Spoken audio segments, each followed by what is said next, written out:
पुढारी news महासमिट 2025 powered by Chitale Bandhu Pune, co powered by MIDC, MSRDC, SRA, CIDCO, associate partner MPCB, financial partner Lokmanya multipurpose cooperative society limited, जिथं पैसा वाढतो आणि नातं वृद्धिंगत होतं।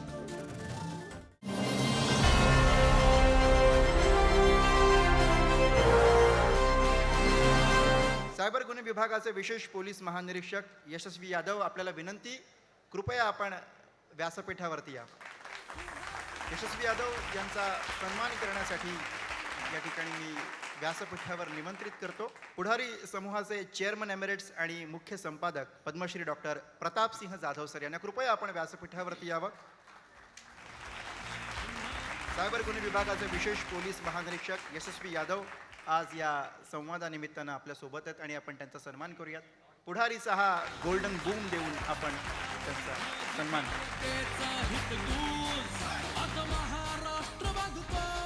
यादव सर, सबसे पहले तो मैं आपका यहाँ पे स्वागत करता हूँ पुढारी न्यूज के परिवार की तरफ से। और जो सब्जेक्ट टॉपिक लेके हम बात करने वाले हैं, ये संवाद करने वाले हैं, बहुत ही इंपॉर्टेंट है, क्योंकि आज के युग में साइबर सिक्योरिटी से पाला जिसका नहीं पड़ा ऐसा कोई बंदा नहीं होगा। आए दिन हम देख रहे हैं cyber frauds, extortion, digital arrest, online games और न जाने कितनी सारी बातें हमने इस साइबर माहौल में रोजमर्रा की जिंदगी में हम देख रहे हैं। शायद हम में से बहुत सारे लोग इसके बलि भी बन चुके हैं। मैं सबसे पहले तो इस बात से इस संवाद सत्र का आरंभ करूंगा कि इतनी बड़ी भारत डिजिटल इकोनॉमी बन रहा है, अमेरिका में नहीं है ऐसी UPI की पद्धति भारत में विकसित हुई, और आप मतलब सब्जी वाले से लेके भिखारी को भी UPI से दे सकते हो, बहुत बढ़िया बात है। लेकिन इसी भारत में साइबर सिक्योरिटी अब तक इतनी पुख्ता क्यों नहीं बनी, और आज भी हजारों करोड़ रुपए हमारे जा रहे हैं साइबर फ्रॉड्स में। आप इस पूरे सिनारियो पे, इस चित्र को किस तरीके से इसका अवलोकन करेंगे? देखिए, एक बहुत महत्वपूर्ण बात यह है कि इस साल फरवरी में फोर्ब्स की रिपोर्ट के अनुसार साइबर क्राइम विश्व का नंबर 1 संगठित अपराध बन चुका है। इसके रेवेन्यूज क्रिमिनल्स ने लगभग $6 ट्रिलियन साइबर क्राइम की वजह से कमाए हैं। $6 ट्रिलियन मतलब इंडिया के इकोनॉमी का डबल के करीब, आज की इकोनॉमी का।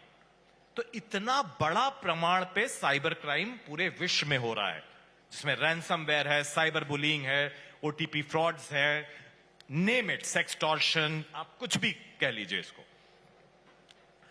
आजकल नया जो थ्रेट आया है वो है क्रिप्टो करेंसी फ्रॉड्स, जिसमें एक झटके में 100 करोड़ 200 करोड़ के फ्रॉड्स हो रहे हैं। तो ये सब चीजों की वजह से साइबर क्राइम विश्व का नंबर 1 क्राइम बन चुका है, संगठित अपराध। पहले ये उपाधि मिली हुई थी नार्को ट्रैफिकिंग को, ड्रग ट्रैफिकिंग को विश्व का नंबर 1 संगठित अपराध माना जाता था। लेकिन आज की तारीख में साइबर क्राइम ने लगभग डबल से उसको छोड़ दिया है पीछे। तो इसका मतलब कि हमें उसकी तैयारी उतने ही पैमाने पर करनी चाहिए। तो यह बहुत आवश्यक है, पहली चीज मैं ये कहना चाहूंगा। दूसरा, हमारा देश 70 करोड़ स्मार्टफोन्स वाला देश है जी। 70 करोड़ स्मार्टफोन का मतलब है प्रत्येक व्यक्ति के हाथ पर एक बहुत पावरफुल सुपर कंप्यूटर है। जो पहले सुपर कंप्यूटर बोला जाता था, वो मिनिएचराइजेशन की वजह से स्मार्टफोन में तब्दील हो चुका है। लेकिन बहुत से लोगों को, 70 करोड़ लोग में से बहुत से लोग हैं जिनको अपना स्मार्टफोन चलाना ही नहीं आता, जिनको उसके सिक्योरिटी फीचर्स, पासवर्ड कैसे रखना, ये सब नहीं आता। जैसे कि अंग्रेजी का सबसे बड़ा जो शब्द है वो है सुपर कैलीफ्रैजिलिस्टिक एक्सप्लियाडोशियस। अगर कोई व्यक्ति इसको अपना पासवर्ड रखेगा तो क्रिमिनल उसको 1 सेकंड से भी कम में ब्रेक कर देगा। सबसे बड़ा शब्द रख लिया। लेकिन यदि वही 5 लेटर का शब्द रखता है, star, upper case, lower case, special character, space, तो इसको तोड़ने के लिए 20 साल से भी ज्यादा क्रिमिनल को लगेगा। तो यह बहुत जरूरी है कि हमें ऐसी साइबर सिक्योरिटी के बारे में टिप्स उसकी नॉलेज प्रत्येक सिटीजन को होनी चाहिए, प्रत्येक नेटिजन को होनी चाहिए। लेकिन ये नहीं है, इसलिए बहुत सारे लोग साइबर क्राइम के शिकार हो जाते हैं। इसमें एक और महत्वपूर्ण चीज मैं आपको बताना चाहूंगा कि साइबर सिक्योरिटी ऑडिट्स एक कंसेप्ट है, साइबर सिक्योरिटी ऑडिट, लेकिन बहुत कम ऐसी संस्थाएं हैं जो कंप्यूटर्स खरीद लेंगी करोड़ों रुपए के, डेटा खरीद लेंगी, सॉफ्टवेयर खरीद लेंगे और भी बहुत चीजें खरीद लेंगे, लेकिन साइबर सिक्योरिटी ऑडिट नहीं कराएंगे।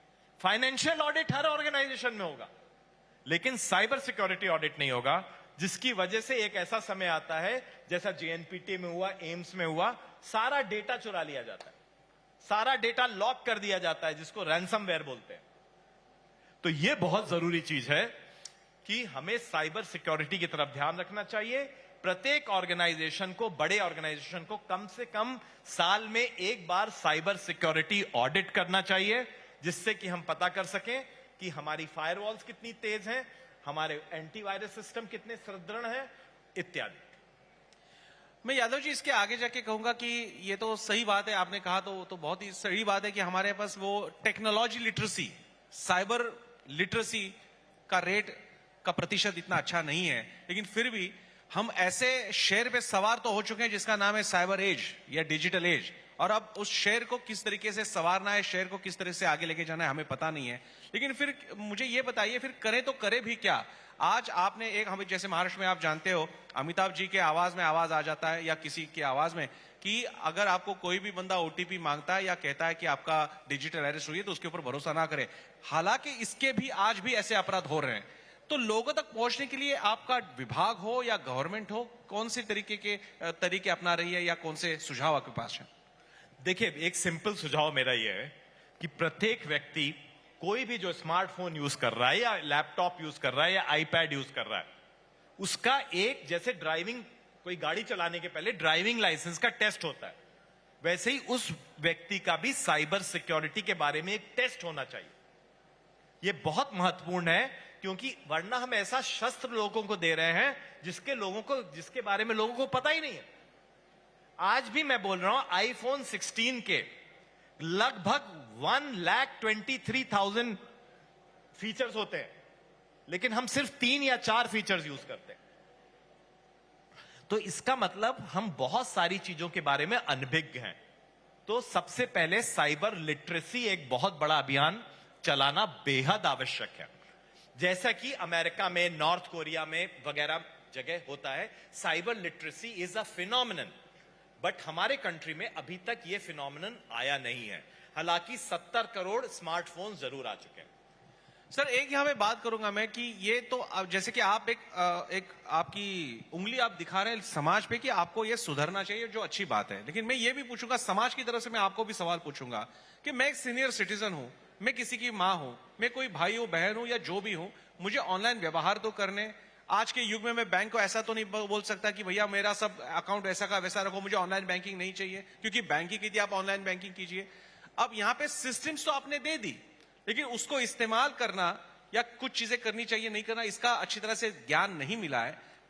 ऐसे में जब साइबर अपराध होते हैं, बूढ़े लोगों के पैसे के पूरे लाखों करोड़ों रुपए निकल जाते हैं, कभी कोई सेक्सटॉर्शन के माध्यम से या किसी ओटीपी स्कैम के माध्यम से, तो क्या वो जो संस्थाएं हैं, फिर वो बैंक हो, एनबीएफसी हो या अन्य कोई डीमैट संस्था हो या जो भी हो, क्या उनके ऊपर भी किसी तरीके की जिम्मेदारी मुकर्रर करनी चाहिए? देखिए, मैं 2 मार्मिक उदाहरण दूंगा जो कि मेरे करियर में सबसे ज्यादा हार्ट टचिंग और poignant cases of cyber crime आए। पहला उदाहरण, एक डॉक्टर लड़की को एक एमबीए लड़के ने इतना ज्यादा साइबर बुली किया, इतना ज्यादा सेक्सटॉर्शन किया उससे चैटिंग करके, दोनों कभी मिले नहीं लाइफ में, कभी उन्होंने एक दूसरे को सामने नहीं देखा। एक अकाउंट वो ब्लॉक करती, दूसरे अकाउंट से वो उसको साइबर बुलिंग चालू कर देता। वो लड़की इस सब चक्करों की वजह से अपने पोस्ट ग्रेजुएशन एग्जाम में फेल हो गई। डॉक्टर थी वो लड़की, very bright, she used to write poems. इन दोनों सदमों की वजह से उसने सुसाइड कर लिया। पुलिस के पास ये केस आया जब बहुत महीनों बाद उनके पेरेंट्स ने ऐसा शक जाहिर किया कि हो सकता है इसको कोई परेशान कर रहा था, इसलिए उसने सुसाइड किया। It is not a normal suicide. तो जब हमने उनकी डायरियां खंगालना चालू किया तो हमें कुछ आईडीज मिले जिससे उसको साइबर बुली किया जाता था। उन आईडीज की हमने हिस्ट्री ट्रेसिंग की तो हमें पता चला एक बहुत ही पढ़ा लिखा एमबीए करने वाला हैदराबाद का लड़का है जो 51 लड़कियों को एक साथ साइबर बुलिंग कर रहा है। तो मैं बता रहा हूं टेक्नोलॉजी का हमेशा सदुपयोग भी हो सकता है और दुरुपयोग भी हो सकता है, और इसमें सबसे बड़ी ढाल जो है हमारी है जागरूकता। अगर आप आज YouTube में जाएं, अगर आप किसी भी ऑनलाइन संस्था में जाएं, आप महाराष्ट्र साइबर के इंस्टाग्राम हैंडल में जाएं, आपको पूरी सावधानियां, जागरूकता, फिल्में, सब कुछ मिलेंगी। लेकिन हम लोग इस पे ज्यादा ध्यान नहीं दे रहे, और जब हमारे साथ ये घटना हो जाती है तब हमें लगता है अरे ये क्या हो गया। जैसा कि महाराष्ट्र साइबर ने विश्व में एक बहुत ही अनूठा प्रयोग किया है। किसी के साथ भी साइबर प्रॉब्लम हो रही है, यहां पे बैठे किसी के साथ भी, आपको मदद सिर्फ एक कॉल दूर है। आप 1945 नंबर मिलाइए बस, और बाकी का काम हम पे छोड़ दीजिए। यह सुविधा विश्व में कोई और पुलिस नहीं दे रही, इंडिया तो छोड़ दीजिए। इसका मैं आपको एग्जाम्पल देता हूं। समझ लीजिए मेरे फोन हैक हो गया है या किसी ने मेरा डेटा चुरा लिया है, तो अब मैं 1945 मिलाऊंगा, लेकिन यहां पे बैठे हुए बहुत कम लोगों को यह नंबर पता होगा, जबकि यह नंबर आपकी जान बचा सकता है, आपका पैसा बचा सकता है, आपकी प्रतिष्ठा बचा सकता है। तो हम अब ये नंबर, ये एक्सपेरिमेंट करेंगे, ये नंबर मिला के देखते हैं क्या होता है।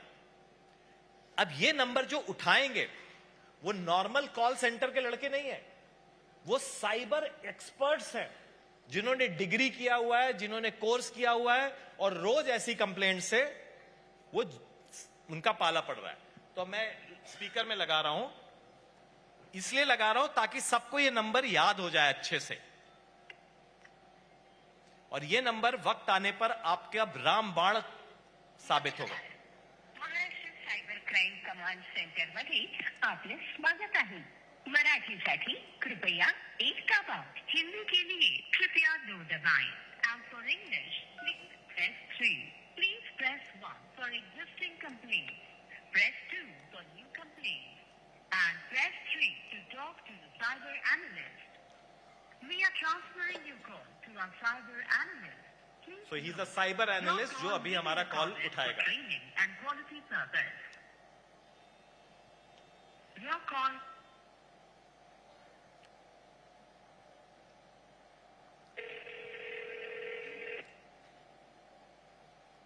नमस्कार महाराष्ट्र साइबर। नमस्कार, मैं एडीजी महाराष्ट्र साइबर बोल रहा हूं। मैं टेस्टिंग कॉल कर रहा था। I was just doing a testing call to test how this number works. Thank you. Okay, thank you. So ये आपने देखा, अभी किसी का भी कोई साइबर प्रॉब्लम है तो जैसे पुलिस को बुलाने के लिए डायल 100 का डायल करते हैं, डायल 112 डायल करते हैं, वैसे ही साइबर पुलिस को बुलाने के लिए डायल 1945 डायल करते हैं। और क्या करेगा ये? विद इन 5 मिनट्स जिस अकाउंट में भी आपका पैसा गया होगा वो अकाउंट फ्रीज हो जाएगा। इसका क्या फायदा होगा? बाद में वो पैसा आपका वापस किया जा सकता है। अगर आपने ये नंबर नहीं मालूम है तो वो अकाउंट में जाके एटीएम से वो क्रिमिनल वो पैसा विड्रॉ कर लेगा, आपका पैसा हमेशा के लिए चला जाएगा। ऐसे ही एक व्यक्ति का 2.5 करोड़ रुपया एक झटके में क्रिमिनल के अकाउंट में ट्रांसफर हो गया, परंतु उसने ये नंबर मिलाया और 2.5 करोड़ में से 2 करोड़ 22 लाख रुपया उसका हम वापस ले पाए। विद इन 3 मिनट में उसने 28 लाख रुपया फिर भी निकाल लिया। तो time is essence, time is of crucial importance, और ये नंबर आपके जहन में जरूर होना चाहिए। तो ये साइबर सिक्योरिटी का मैंने आपको एक बहुत ही फुल प्रूफ तरीका दिया है। ये तो बहुत बढ़िया है, इसके लिए मैं आपका आभार भी मानूंगा, लेकिन हालांकि मैं पत्रकार हूं तो गलतियां निकालना सिस्टम की ये तो मेरा काम है, और मैं, जैसे कि आपने खुद के कुछ वाकया बताया, अनुभव बताया, मैं मेरा एक अनुभव साझा करूंगा। एक बार ऐसे ही एक इंश्योरेंस पॉलिसी के नाम पे कुछ थोपा गया था, मैंने भी पैसे डाल दिए, जो भी है। मैंने दिल्ली में आपकी जो साइबर एफआईआर नाम का भी एक प्रकार है, उसके बारे में शायद आप बता सकते। साइबर एफआईआर, आपको इसकी जरूरत नहीं है, लोकेशन की जरूरत नहीं है, आप कंप्लेंट कर सकते हैं। तो वो मेरे बारे में हुआ था, तो मैंने दिल्ली के पुलिस को बताया कि यहाँ पे ऐसा ऐसा हुआ है, आपके यहाँ का नोएडा का एड्रेस है जहां से ये कॉल सेंटर चल रहा है, मुझे बताया गया कि ऐसी ऐसी स्कीम है इंश्योरेंस की, आप इतना पैसा डालिए, आपको, आपके माँ जी को, सबको जितना चाहिए उतना मेडिकल का ये मिलेगा। मेरे से गलती हो गई, मैंने पैसे दिए थे, 7-8 हजार ही थे, लेकिन मैं सिस्टम देख रहा था। उसके बाद मुझे 2-3 बार दिल्ली से एसएमएस आया कि आपका ये केस इनको फॉरवर्ड किया गया है, उनको फॉरवर्ड किया गया है, दिल्ली पुलिस से। और आखिरकार 1-2 महीने के बाद मुझे बताया गया कि आपका ये सब आ गया है, बीकेसी का जो साइबर सेंटर है वहां पे भेजा गया है। अब मैं ये सोच रहा हूं, भैया मैं आपकी मदद कर रहा हूं कि दिल्ली में काम कीजिए, आप घुमा फिरा के आपने दे दिया बीकेसी के साइबर सेंटर को, तो मुझे बताइए कि ये कैसे होगा। अगर शायद इतनी व्यवस्था इतनी अच्छी हो गई हो तो मेरा कोई कहना नहीं है, लेकिन फिर भी ये भी तो मानना पड़ेगा कि आज भी सेक्सटॉर्शन हो, डिजिटल अरेस्ट हो, जहां पे पैसा जाता है लोगों का, वो रिकवर करने का प्रतिशत टोटल केसेस में से अभी भी अत्यल्प ही हो शायद। जी हाँ, बिल्कुल आपने सही बोला। रिकवरी बहुत ही मुश्किल है। कारण ऐसा है कि cyber crime knows no national boundaries. Within few minutes आपका पैसा दूसरे कंट्री, दूसरे शहर, कहीं पर भी ट्रांसफर हो जाता है, या नॉर्मल एटीएम से या बैंक अकाउंट से निकाल दिया जाता है। इसलिए हमने ये नंबर की सुविधा लॉन्च करी, जिससे कि अकाउंट फ्रीज कर सकते हैं। अब दिल्ली में क्या हुआ तो मैं उसके बारे में तो कमेंट नहीं कर पाऊंगा, क्योंकि वो दिल्ली पुलिस कमिश्नर के कार्य क्षेत्र में आता है। मैं महाराष्ट्र के बारे में आपको बता पाऊंगा कि इस साल तक हमने लगभग 600 करोड़ रुपया फ्रीज कराया। आप सोचिए, 600 करोड़ नागरिकों को वापस मिलेगा या मिल रहा है, जो उनकी सारी आशाएं खत्म हो गई थी। इनमें से वो लोग भी होंगे, एक इनमें से वो व्यक्ति है जिसका 15 लाख रुपए गया था, जो उसकी पूरी जीवन की जमा पूंजी थी, सरकारी नौकर थे वो, 4th क्लास के, उनके सारी जिंदगी की जमा पूंजी एक झटके में 15 लाख रुपए चले गए। लेकिन उन्होंने ये नंबर दबाया, और ये नंबर दबाने की वजह से वो पूरा का पूरा पैसा फ्रीज हो गया, और कुछ ही दिन पहले हमने ये रुपया उनको वापस दिलाया। तो उनके आंखों में आंसू थे, और उनके जो ये कह रहे थे अब मेरी बेटी की शादी हो पाएगी। क्या तो हम आपको ये बताना चाहेंगे, ये नंबर से ही हमने सारे बैंकों से टाई अप कर रखा है। जब आप इस नंबर पे कोई कंप्लेन देंगे, हम तुरंत बैंक को ईमेल भेजेंगे और वो अकाउंट फ्रीज हो जाएगा। सर आखिरी बार वो नंबर फिर से बताएंगे सब लोगों के ध्यान में। 1945 और दूसरा नंबर है 1930। 1930 आणि 1945 स्वातंत्र्याच्या आधीची 2 वर्ष, 1945 आणि 1930. आता 1930 मला काही आठवत नाहीये, पण तुमच्या कोणा आजोबांचा जन्म झाला असेल तर.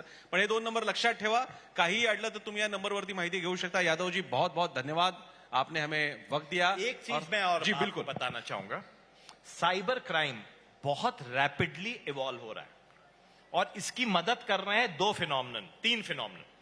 नंबर 1, एआई, आर्टिफिशियल इंटेलिजेंस की वजह से इस तरह के साइबर क्राइम हो रहे हैं जो हम सोच भी नहीं सकते. कुछ महीने पहले रश्मिका मंदाना मेरे ऑफिस आई, एक एक्ट्रेस है, उनका किसी ने डीप फेक वीडियो बनाया था. डीप फेक वीडियो मतलब आर्टिफिशियल इंटेलिजेंस से बनाया गया एक वीडियो, जिसमें उनको पोर्नोग्राफिक वीडियो, उनका वीडियो पोर्नोग्राफिक बना दिया गया, मतलब अश्लील चित्रीकरण कर दिया गया, जबकि उन्होंने ऐसा कोई चित्रीकरण नहीं किया. और वीडियो इतना रियल, इतना हूबहू रियल है कि कोई कह नहीं सकता आंखों के द्वारा देखकर कि ये एआई से बनाया गया वीडियो है, जिसको हम डीप फेक वीडियो बोलते हैं. डीप क्योंकि डीप लर्निंग के द्वारा बनाया जाता है, वो मशीन लर्निंग में. तो ये वीडियो पे वो लगभग रोने की स्थिति में थी, क्योंकि उनकी प्रतिष्ठा दांव पर लगी हुई थी. सब लोग ये समझ रहे थे ये सच का वीडियो है, एमएमएस टाइप का लीक हो गया. लेकिन फिर हमने अपने बेहतरीन उत्कृष्ट इक्विपमेंट से उस की जांच करी, तो हमने उनको सर्टिफिकेट दिया कि ये डीप फेक वीडियो है. तो उन्होंने कहा कि इससे मुझे बहुत राहत मिली है, और उन्होंने अपने ट्विटर हैंडल पे वो सर्टिफिकेट लगाया, और सारे अपने फैंस को, अपने हितचिंतकों को बताया ये मेरा वीडियो नहीं है, कृपया इससे मेरी प्रतिष्ठा की हानि नहीं होनी चाहिए। और ये काम उन्होंने ऑलमोस्ट, उनकी आंखों में टीयर्स थे। तो ये मैं आपको बताना चाहूंगा किस तरह लोगों की प्रतिष्ठा एक झटके में एआई के द्वारा धूमिल हो सकती है। दूसरा, क्रिप्टो करेंसी।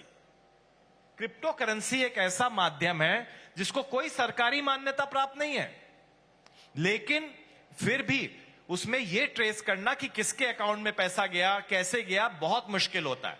तो क्रिमिनल सारे पेमेंट्स क्रिप्टो करेंसी से ले रहे हैं, तो उनको ट्रेस करना मुश्किल हो गया, जिसकी वजह से साइबर क्राइम बढ़ गया। और तीसरा है dark net. Dark net internet का ऐसा अंग है जिसमें सिर्फ हथियारों की खरीद फरोख्त, आपराधिक गतिविधियां, ड्रग्स की खरीद फरोख्त होती है, यहां तक कि सुपारी किलिंग तक हो सकती है। आप बस डार्क नेट में फोटो दीजिए आदमी का और क्रिप्टो करेंसी में पेमेंट कर दीजिए, कहीं दूसरे विदेश से कोई आदमी आएगा, किसी व्यक्ति को मार के चला जाएगा। इस तरह की गतिविधियां डार्क नेट में हो रही हैं। इसीलिए मैंने अभी गृह मंत्रालय को ऐसी रिपोर्ट भेजी है जिसमें क्रिप्टो करेंसी और डार्क नेट चाइना के मार्फत इंडिया में पूरी तरह बैन हो जाना चाहिए। आपने सुना है कोई अच्छा आदमी डार्क नेट का इस्तेमाल कर रहा है? कोई नहीं कर रहा है, सिर्फ क्रिमिनल्स करते हैं या हम जैसे लोग उसको एनालिसिस करने के लिए करते हैं। आपने सुना है कोई क्रिप्टो करेंसी में कोई बहुत बड़ा रेवोल्यूशन है या किसी को कोई बहुत बड़ा फायदा हो रहा है? क्रिप्टो करेंसी सिर्फ स्पेकुलेशन और क्रिमिनल एक्टिविटी का माध्यम बन गया है। ये दो चीजें अगर बैन हो जाएं तो साइबर क्राइम 50% से भी कम आ जाएगा। एक आखिरी सवाल पूछना चाहूंगा। आजकल जैसे कि एप्पल जैसा ब्रांड है, मैं सिर्फ एक अकादमिक डिस्कशन के तौर पे नाम ले रहा हूं, तो वो है, या व्हाट्सएप की एड्स सब जगह पे लगी है कि व्हाट्सएप के मैसेजेस दूसरा तीसरा तो छोड़ दीजिए, व्हाट्सएप खुद भी नहीं पढ़ सकता बैकएंड पे। तो अच्छी बात है कि सिक्योरिटी ऑफर करे, तो पर्सनलाइजेशन ऑफर करे, अच्छी बात है, लेकिन आप चूंकि सिस्टम से हो, आपके लिए ऐसे कंपनियों के ऐसे प्रोडक्ट्स, उनकी सेवाएं कि जो किसी के साथ भी इंफॉर्मेशन, सूचना साझा करने से नकार देती है, वो खुद भी नहीं पढ़ती, ऐसा उनका दावा है, और दूसरों से साझा भी नहीं करती। बहुत सारे देशों में तो पुलिस के साथ एप्पल का झगड़ा भी शुरू है। तो भारत में ऐसी स्थितियों को आप कैसे नापोगे? देखिए, जिस बिंदु पर आपने ध्यान आकर्षित किया है उसको टेक्नोलॉजी में हम बोलते हैं एनक्रिप्टेड मैसेजेस। एनक्रिप्टेड मैसेज मतलब जैसे ही मैसेज आप टाइप करते हैं उसको एक मशीन लैंग्वेज में कन्वर्ट कर दिया जाता है, जो कोई इंसान पढ़ नहीं सकता, जो कोई मशीन भी नहीं पढ़ सकती है। एक तरह का समझ लिए जिबरिश हो जाता है, वो 0101 में कन्वर्ट हो जाता है। और उसको जब वो रेसिपिएंट के फोन में जाता है तो वहां पर उसको डिक्रिप्ट किया जाता है और वो वापस इंग्लिश लैंग्वेज या हिंदी लैंग्वेज में कन्वर्ट हो जाता है या मराठी लैंग्वेज में कन्वर्ट हो जाता है। तो इसको एनक्रिप्शन टेक्नोलॉजी बोलते हैं। परंतु मैं आपको यह कहना चाहूंगा कि यदि आपका फोन ही हैक हो गया तो आप बीच में हवा में क्या हो रहा है उससे कोई मतलब नहीं। जैसा कि आपने सुना होगा पेगासस वायरस। पेगासस वायरस ऐसा क्लेम किया जाता है कि विश्व के 500-600 सबसे महत्वपूर्ण लोगों में डाला गया है, और एक पेगासस वायरस का डालने की कीमत है लगभग 8 करोड़ इंडियन रुपीस। तो मतलब वो आदमी कितना महत्वपूर्ण होगा कि क्रिमिनल उसके लिए 8 करोड़ खर्च कर रहा है उसके फोन को हैक करने के लिए, और इसीलिए उसको कहते हैं जीरो क्लिक सॉफ्टवेयर। तो टेक्नोलॉजी आ रही है, इन सब चीजों से बचने का, इन सब गलत माध्यमों से बचने का एक ही तरीका है, वो है जागरूकता और अवेयरनेस। अगर आपको यह पता है कि कोई भी पुलिस डिजिटल अरेस्ट के लिए अधिकारी नहीं है, उसके पास किसी भी लॉ में डिजिटल अरेस्ट लिखा ही नहीं है, तो अगर कोई पुलिस ये कहती है कि मैं आपको डिजिटल अरेस्ट कर रहा हूं, इसका मतलब वो पुलिस ही नहीं है, वो पक्का स्कैमस्टर है। और इंडिया में आयरनी यह है कि बहुत सारे एजुकेटेड लोग सेमी एजुकेटेड या इलिटरेट लोगों के द्वारा मूर्ख बनाए जा रहे हैं। तो ये एक बहुत बड़ी आयरनी है, क्योंकि उन्होंने उस सब्जेक्ट पे महारत हासिल कर ली। बहुत बहुत शुक्रिया यादव जी, आपने बहुत वक्त दिया और विस्तार से अपनी बात रखी। टाळ्यांचा एक राऊंड होऊन द्या। म्हणजे आजचे झालेले सगळे विषय एका बाजूला, पण हे विषय तुमच्या माझ्या आयुष्याशी, रोजच्या आयुष्याशी निगडीत आहे। एक ओटीपी कोणाला तरी शेअर केला, कुठली तरी इन्फॉर्मेशन दिली, आता खरं तर हे 1 तास बोलू शकतात. आता .apk फाईल्स ह्या विषयावरती म्हणजे मी पुन्हा प्रश्न विचारले असते. लगेच तुम्हाला कोणाला तरी मेसेज येतो की कुठली तरी जनसुरक्षा आरोग्य योजना किंवा तुमचा डिव्हिडंड येणार आहे, त्यासाठी या फाईलवर क्लिक करा आणि ती .apk फाईल असते, ती दाबली की तुमचा मोबाईलचा सगळा डेटा इतरांना मिळतो ऍक्सेस. असं खूप बोलता येईल, पण या निमित्ताने ते जे 2 नंबर दिले ते 1930 आणि 1945 माझ्या डोक्यात फिक्स झालेले आहेत. हे सेव्ह करून ठेवा. आई वडील पत्नी मुलगा मुलगी आणखी कोणी असेल तर त्या व्यक्तीचा आणि हे 2 नंबर हे नक्की तुमच्याकडे सेव्ह करून ठेवा. धन्यवाद Yadavji. Thank you very much.